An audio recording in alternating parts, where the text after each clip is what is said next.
Hola, ¿qué tal? Saludos a todos. Enseguida les hablaré con relación a lo que es el tema de modo de transferencia asíncrona.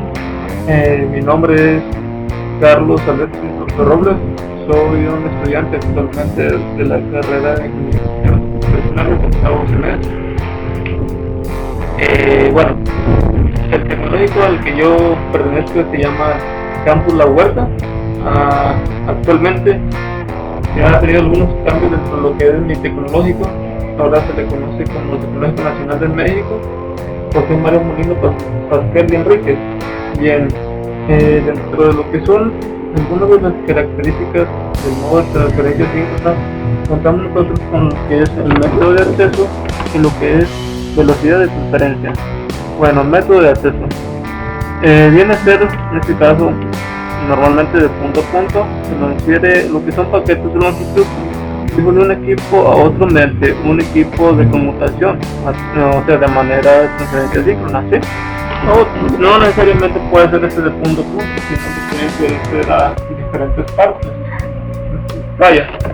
Bien, velocidad de transferencia, pues esta ya depende del medio que se esté implementando, está utilizando. En este caso, pues, podrá ser tal vez con utilización de cable UTP, GTP, cable coaxial, o también en su mayor caso un tipo de cable mejor que es la fibra óptica, que actualmente se ha estado utilizando un poco más, en la cual ese tipo de medio de transmisión puede ser a través de 155 megabytes hasta 622 megabytes, o tal vez gigabytes también, ¿sí? Pero vaya, esta es una referencia de lo que se puede hacer. Bien, hablemos un poco de manera breve de lo que es la historia de cómo se comenzó todo esto. Bien, su principal antecedente lo constituye la técnica ATD, Asynchronous Time Division, cuyas características medían entre la conmutación de circuitos tradicional y la conmutación de paquetes. La primera versión de esta técnica apareció en Europa en el año de 1980 y en ella se subdividía una cadena de bits en intervalos de 32 bytes, agregándose a cada intervalo un campo de información de dirección. El término celda fue introducido para identificar al intervalo con el campo de la dirección adicionada. Conceptos fundamentales del ATM. Es un método de transferencia rápida de información digital de cualquier naturaleza. Lo que cabe mencionar que puede ser voz, datos, imágenes o video, que es donde se encuentra acumulado todo. Bien, en forma de paquetes de longitud fija denominados celdas. La técnica es asíncrona, en el sentido de que las celdas correspondientes a un canal de información aparecen sobre el enlace a intervalos irregulares, puesto que la multiplicación de varios canales no se realiza de forma rígida. Bien, esto de lo que viene a ser la parte asíncrona, pues hace referencia a que no es necesario lo que viene a ser nuestro emisor o lo que es el receptor estén en un mismo tiempo, que estén sincronizados, ¿sí? O sea que el mensaje puede ser enviado en cualquier momento y esto puede llegar a su destino, ¿sí? Y ya el receptor pues lo tiene automáticamente siempre y cuando esté conectado a una red. Bien, conceptos fundamentales del ATM. En otras palabras, ATM es asíncrona a nivel informacional, pues ninguna relación entre el contenido de cargas útiles y la posición temporal de las celdas. Hay que destacar que el múltiple es síncrono a nivel físico. Niveles del modelo ATM. Se definen en 3 niveles, los cuales se encuentran especificados desde 1988. Nivel físico.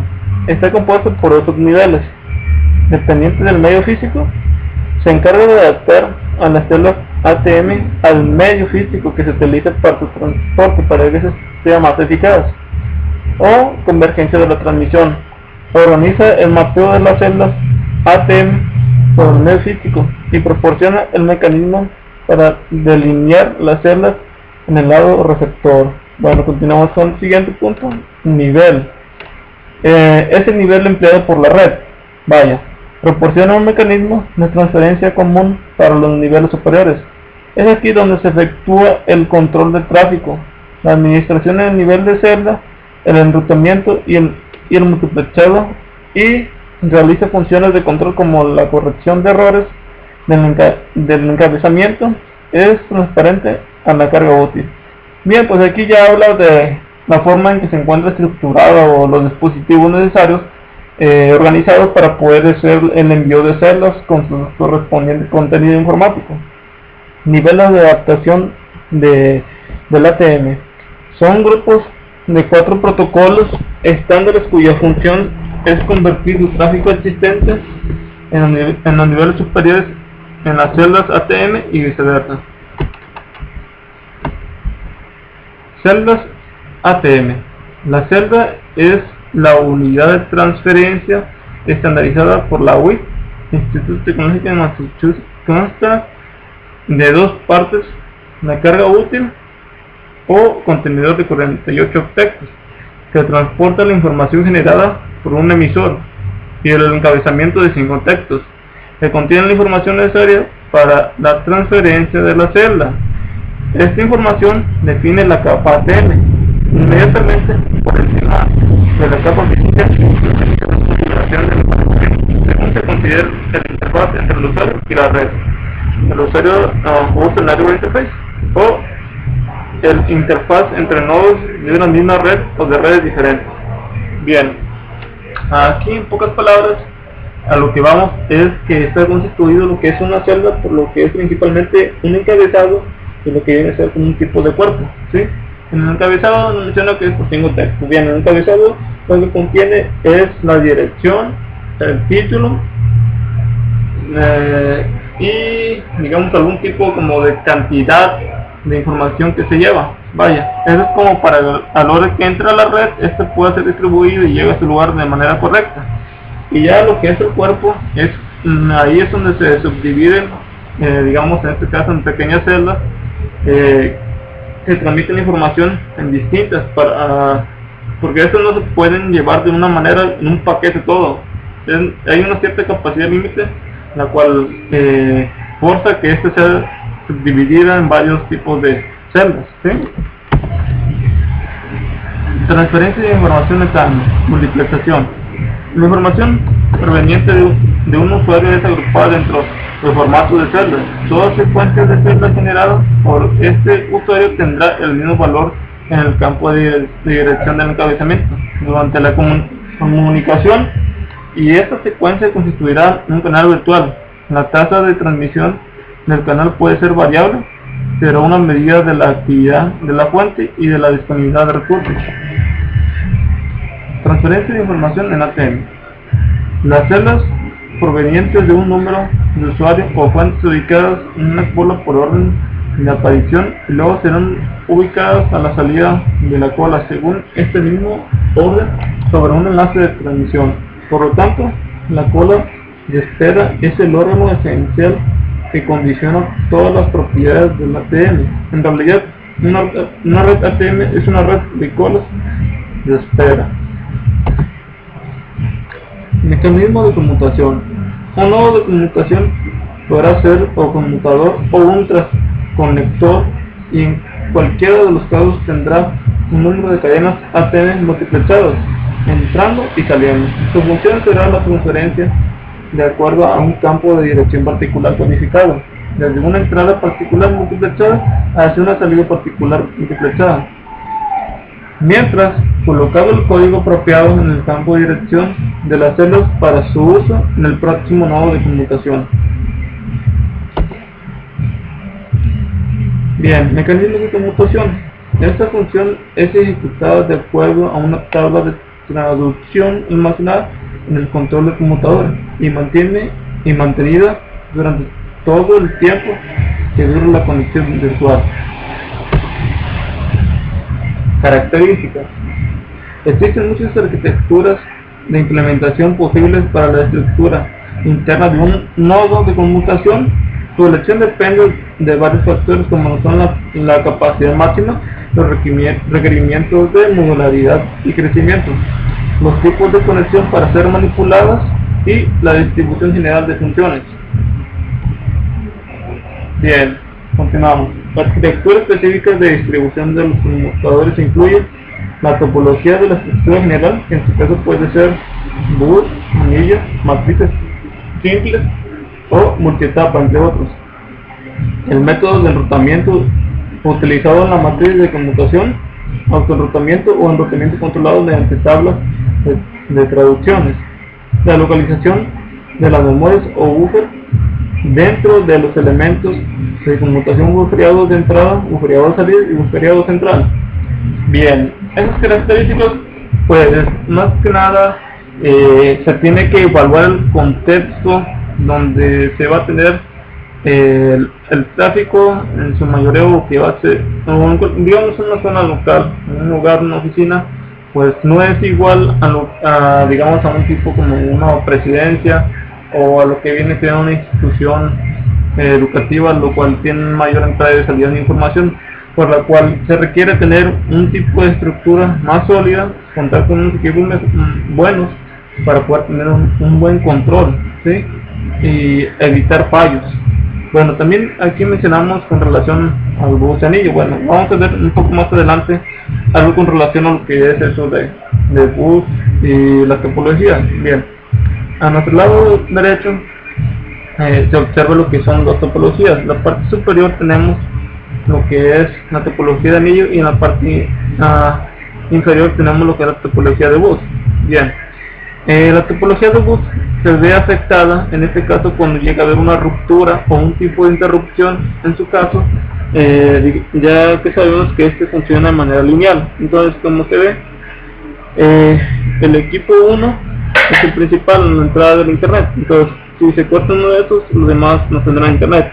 En el caso de anillo, cuando se tiene una ruptura, no se ve afectado en esa parte, sino lo que busca ese tipo de acomodo es poder seguir asistiendo el internet a todos los equipos. Pero ya si en su caso se vuelven a limitar más todavía, entonces se va a llegar hasta un mínimo que tal vez hasta 2 computadores, pero es un poco mejor esa topología.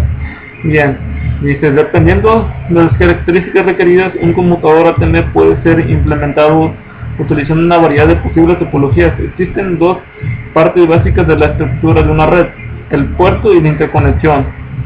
La topología está determinada sobre la idea de proporcionar la interconexión entre dos puertos. Algunos ejemplos de topología son, como mencionamos, tal vez la matriz N por N o matriz en multietapas también. Red conmutada. En este caso, la red realiza el encaminamiento de los canales virtuales en función a los campos. Cada canal puede ser conmutado dentro de un trayecto o hacia otra trayectoria diferente. Los nodos se gobiernan en tiempo real por los usuarios, quienes establecen las conexiones que necesiten por medio de un servidor de llamada, con el que dialogan utilizando un lenguaje de señalización específico. La función de este servidor de llamar puede ser de manera remota desde los nodos o en la estación que controla los propios nodos. Bien, de forma remota desde los nodos, pues hace referencia que puede tener un control de manera ajena o exterior de estos nodos, o desde la misma estación, en este caso que se encuentran dentro de la red, ¿sí? Velocidad de una conexión. Bien, pues en cuanto a lo que es esta parte de la velocidad de una conexión, pues hablaremos de la forma de cómo se pueden determinar o cómo se obtiene lo que es la velocidad de conexión.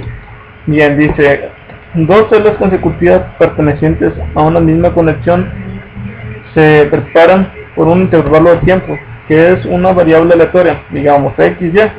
Puede contener celdas vacías o celdas pertenecientes a otras conexiones del mismo múltiplo.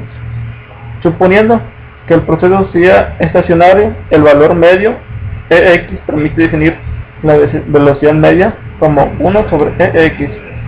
En la varianza VX representa las variaciones de velocidad en torno al valor medio. Parámetros de tráfico. En lo que se refiere a los parámetros de tráfico, en la práctica se utilizan tres pares de ellos. T es el intervalo de tiempo mínimo que separa dos celdas consecutivas emitidas por la misma fuente. 1 sobre t. Define en celdas por segundo la velocidad de cresta, PCR, es como se puede entender. Es la tolerancia de fluctuación de fase CDV, Cell Delay Variation, en su caso, que viene a ser el tiempo de retardo o la variación que hay por cada celda, ¿sí? Bien, en segundos sobre la velocidad de cresta. Continuamos con estos parámetros. Tenemos el TS. TS es el intervalo de tiempo medio entre dos celdas consecutivas, 1 sobre TS. Define la velocidad media SCR, Sustained Cell Rate. Este viene a ser la tolerancia de fluctuación de fase sobre la velocidad de media. Y por último tenemos TM. Es el intervalo de tiempo máximo entre dos celdas consecutivas, 1 sobre TM.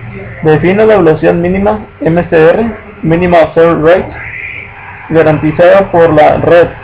Es la tolerancia de fluctuación de fase asociada a esta velocidad. Control de una conexión.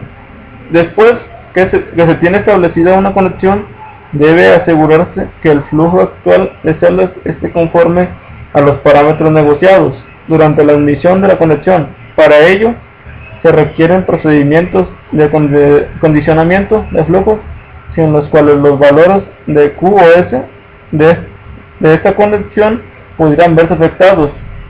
Este condicionamiento de flujo tiene dos componentes: imposición de flujo, función de policía o controlador de los parámetros de uso. Es de carácter obligatorio y está ubicado justamente en la periferia de la red. Estrangulamiento del flujo es opcional y se ubica entre la fuente y la frontera de la red. Vaya, en estos puntos cabe hacer mención de que no es necesario que se le llame como un tipo de función de policía realmente, sino como más bien el controlador de los parámetros. En esta imposición de flujo es donde se gobierna o se tienen filtros o algunas reglas a través de un servidor que está impuesto en un medio. Para poder ser impuesto en un medio se debe regular el contexto según las necesidades por el tráfico de usuarios que hay y la cantidad de información que se maneja. Ese viene a ser el tipo de configuración que se puede proporcionar. En el estrangulamiento del flujo habla de un tipo de opción o algo que se le puede implementar más a esta red, como para implementar un tipo de firewall mayor para evitar tener acceso de amenazas como lo que son virus, hackers o cosas potencialmente peligrosas para la red y mejorar y poder tener un mejor control. Control de errores. En una red ACM los errores pueden ocurrir por tres razones: bits erróneos, por imperfecciones en los equipos de transmisión y conmutación, pérdida de celdas por desbordamiento, inserción de celdas debido a bits erróneos en el acondicionamiento. Parámetros de transferencia de información: razones de bits erróneos, razón de pérdida de celdas, razón de inserción de celdas, variación de demora de celdas, demora de transferencia de extremo a extremo. Bueno, como pueden ver, nuestro título se llama aquí parámetros de transferencia de información. Bien, en la parte inferior pues ahí tenemos lo que son como algunos de los errores o tipos de problemas que se han presentado al estar trabajando con lo que son las celdas, o en nuestro caso lo que es el modo de transferencia de síncrono. Vaya, como lo podemos ver en nuestra imagen del lado derecho, ahí tenemos lo que son al centro la nube y alrededor distintos dispositivos como lo que son teléfonos celulares, tablets, laptops, computadoras de escritorio y otros dispositivos. Bueno, en lo que vamos, que en su principio se ha tenido una gran variación de lo que se le conocen como protocolos. Entonces, para evitar esta gran variación de protocolos se hizo una unificación, ¿sí?, en la cual se apegaron a estándares para poder tener tecnologías más correctas o unificadas, en este caso para evitar problemas como lo que son la paridad de paquetes o problemas de compatibilidad de un dispositivo a otro dispositivo, haciendo así de manera haciendo mejor la interconexión entre dispositivos y evitar fallos, pero esto influye a que todos se deben de pagar un cierto tipo de normativas y así poder evitar futuros problemas o problemas que antes se tenían. Y bueno, eso ha sido todo de mi parte. Muchas gracias por su atención, espero que estén bien y hasta la próxima.